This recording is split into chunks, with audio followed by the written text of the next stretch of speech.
Ladies and gentlemen, welcome to the Wall Street Goose channel, where you will learn about finance and the stock market. Learning when to buy and sell a stock will make all the difference in becoming profitable or losing your capital.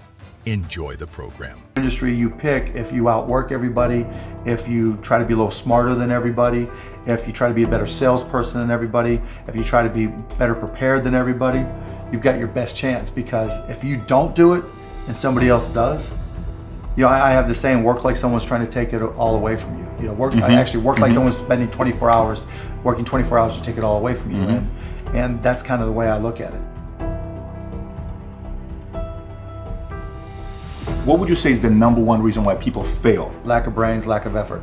Lack of brains, lack of effort. Yeah, they don't do the work. They don't learn. You know, when you walk in the room, when you start a business and you start to talk about somebody, you're never in a vacuum with no competition. You know, unless you're just extremely lucky. And if there's going to be competition, that means somebody else knows your business as well as you do when you get started. And if you walk into a competitive environment and they still know more about the business than you do and more about your customers, you're going to lose. But most people don't consider that. They don't do the work. They don't learn more about their industry. They don't know even about their business. I mean, and so you've got to put in the effort to know more about your industry than anybody else. And that's the brains part, and that's the effort part as well. Because look, if you're competing with me, you better know what you're doing, otherwise I'm gonna kick your ass. You know, and you're not gonna outwork me. And so, you know, the combination is usually what kills businesses early on more than anything. You could, within a 5-10 minute interview, say, this dude's not gonna make it as an entrepreneur. Yeah, I mean, I can typically tell, right? I can tell by their passion, I can tell by their focus, I can tell by their preparation. You know, there's a whole realm of things in any business. Here, you know, here's the business you're in, and here's 1,000 things that influence whether or not you're going to be successful. You know, through my experience in businesses, I can put myself in his position and say, okay, here are 900 of the 1,000 things he has to be aware of, and then go through and ask. And by how many of those or her issues they've been able to address already, that kind of gives me a sense of how hard they're willing to work.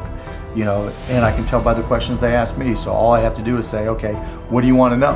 And you know, when they start saying, what should I do? They ask you. Yeah, you know, and that's fine, right? And I want them to ask questions, but you know, people like to say, you know, the only stupid questions are the ones you don't ask, and that's not right, right? Because the questions you ask tell whoever more about you than anything else you do. Because in particular, it tells me about your preparation. If you ask me questions about just basic things that you should have known and you should have down to a science, that's going to disqualify you almost more than anything. If you're not always learning, to this minute, if I'm not continuously learning, if I'm not just absorbing as much as I can absorb, someone else is going to kick my ass, right? So you talk about paranoia. The greatest source of your paranoia should be knowledge. If someone else knows more than you do, and if you're not learning, if you don't know how to learn, if you don't have a thirst for learning and acquiring information, you're SOL. Do you think there needs to be a healthy level of paranoia? Oh, absolutely. There needs to be. Oh yeah, I mean, I always say, you know, for every one of my businesses, I said, what would I do to kick my own ass? You right? So whatever business you have, there's somebody trying to put you out of business. There's somebody trying to take a bite out of your business, and it's better for you to figure out how they're going to do it rather than they do it. And so yeah, that's being paranoid. And so you have to be paranoid. You have to anticipate other people's next moves, and you can't ever, you know, downplay the competition.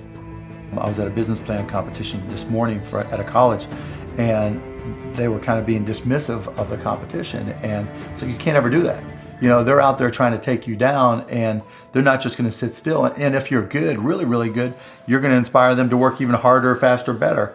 And so you have to be, you know, very self-aware of what you're good at and what other people are good at. And, you know, a healthy dose of paranoia makes a big difference. I mean, is very helpful. Let's transition to a different subject with college.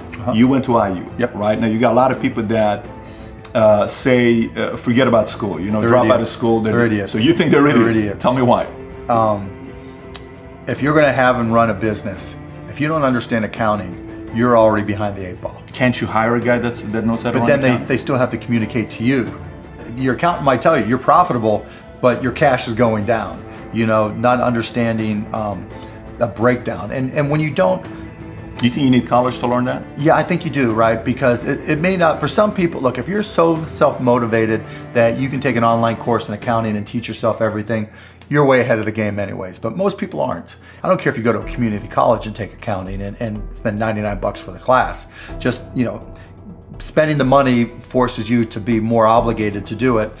But accounting, finance, lesser extent marketing, sales if the school offers that. These are all that's the language of business. And so while it's possible to teach yourself these things and while it's possible to hire them, when you're starting your own company, you don't want to have to spend money hiring an accountant. Well, let me take that. If you've gone through all these classes, you probably don't have to hire a lawyer to incorporate, right? You can probably figure out yourself. And so your cost of opening up a business drops, but even more important than all that, that's the blocking and tackling, that's the language of business. The thing I learned at Indiana that was more important than anything else, I learned how to learn. And learning became far more important to me because the one certainty in business is that it's always going to be changing. How does one entrepreneur increase the speed in areas that they can increase? There's certain things you can't control. Speed in what way? Speed of growing your business. All right. So how fast can I grow? Yeah, I mean, it just depends. You've got to know your own skill set, right?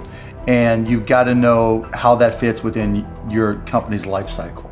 Some companies are slow grind. And you just have to understand that, and you've just got to bide your time until it starts to click, and then grow with it quickly. If you're trying to release a product that needs to be ubiquitous, you've got to go as fast as you can, and then release a product, like a launch. Yeah, and there's a lot of people who will say, perfection is the enemy of profitability, right? And that doesn't mean you have to wait till it's a perfect product.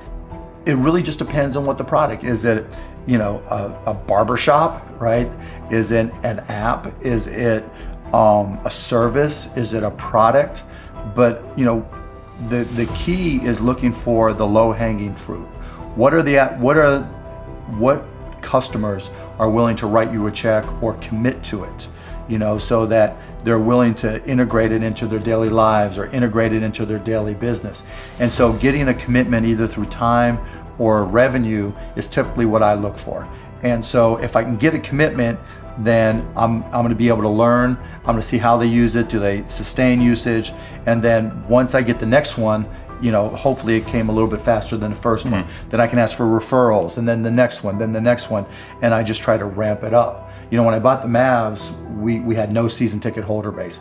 And so literally it was a matter of just putting a list of former season ticket holders in a white pages back then, on my desk next to my phone and making phone calls. You? Yeah, me. Yeah, because if I'm not going to do it, how can I expect someone else to do it, right? So just get on the phone. Hey, this is Mark Cuban. I'm the new owner of the Dallas Mavericks. I'd like to invite you back for again. It's not though. This is my business. But you can't get regular sales guys or something to make those calls once they get to a quarter. You're a guy that's a billionaire. You're making those calls. But that's all, and that's fine and good, right? Because everybody's got their own goals, right?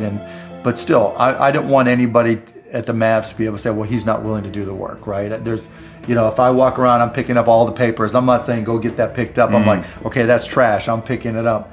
But in terms of speed of growth, it's really, you got to get that first customer first. And then when you get that first, what did you learn? Reiterate, get that next customer. And then hopefully as you learn more and more through the process, then the next one comes by even faster. Alluding to it earlier about entrepreneurs being born or built, and I think I knew I was wired to be excited about business. How or why, I don't know, but and there's certain guys that have the genetics to jump out of the gym, right? There's certain guys, that when they golf, they have the muscle memory and the discipline.